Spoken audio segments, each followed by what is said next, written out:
November the 21st, Thursday. Good morning and welcome to the local news for today. In the news, 8 ambassadors presented their credentials, National Child and Youth Summit closed, Ministry of Public Works signed agreement with Professor Silnath Naipal, and 5 medical students received tickets for Cuba to continue their study. In the last 2 days, President Desiree Bouterse received credentials from a total of 8 ambassadors. The ceremony, both of them, took place at the Presidential Palace. Pieter Koenig, German ambassador, and Ambassador Sean Hoy of Ireland presented their credentials to President Bouterse on Tuesday.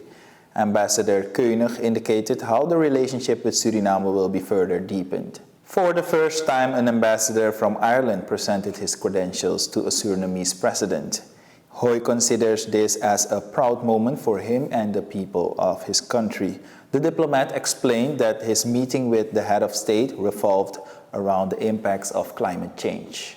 Yesterday, it was the turn of the Cuban ambassador Igor Gonzalez. Suriname has various collaborations with Cuba, and according to the ambassador, more substance will be given to the existing relationship. In addition, the multilateral issues in the region will also be viewed.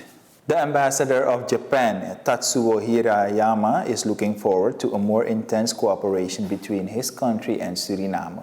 The other ambassadors who presented their credentials as well are from Australia, Portugal, the Czech Republic, and the European Union. At the closing of the National Child and Youth Summit in the Congress Hall, it was cited that there are still Surinamese youngsters who live under miserable conditions. Education was the major focus at the summit. Minister Lalini Gopal of Sports and Youth Affairs said that the ministry is doing everything to make youngsters resistant to, among other things, economic challenges. Yesterday was exactly 30 years since the Universal Declaration of the Rights of the Child was signed during a General Assembly meeting of the United Nations. The adoption includes the basic rights of the child. Minister Lilian Ferrier of Education indicated that for 30 years now, to be exactly, she is working to bring awareness around child rights. She refers to the period when she asked attention for this issue on the radio, and according to her, she was not taken seriously back then. The minister was asked what rights do children have, because many believe they only have duties. The minister is also concerned about the so-called corrective spanking.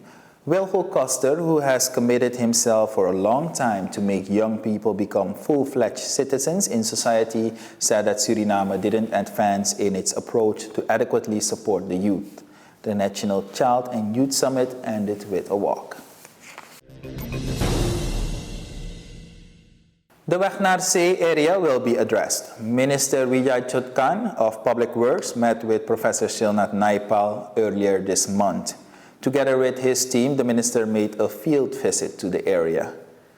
It's not the intention of the government to stop the idea of Professor Naipal. On the contrary, during the talks, collaboration capabilities were viewed. In any case, Naipal can count on the support of the government for his mangrove project, the minister assured. During the field visit, the minister came across some irregularities in places where the dam walls are placed. The ministry made clay dams, but it looks like some parts of the dam are used for private purposes. And 5 medical students received tickets from the Ministry of Health for their flight to Cuba. These students will continue their medical studies there. According to the ministry, this gift is part of the policy to place qualified physicians in rural areas in order to avoid any shortages at various medical posts. The Ministry of Health gives medical students the opportunity to continue their further study in Cuba. This should ensure an increase in the number of Surinamese physicians, especially to be deployed at medical posts in the interior. According to Minister Antoine Elias, preparing our own doctors can help remove the pressure on the ministry. and the Ministry of Health aims for a higher number of medical students to qualify for a scholarship.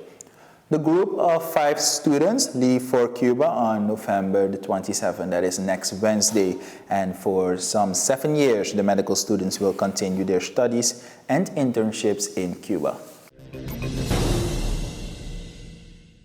That will be all for today. Tomorrow, Raul Caron will be here to present you the local news. Have a wonderful day.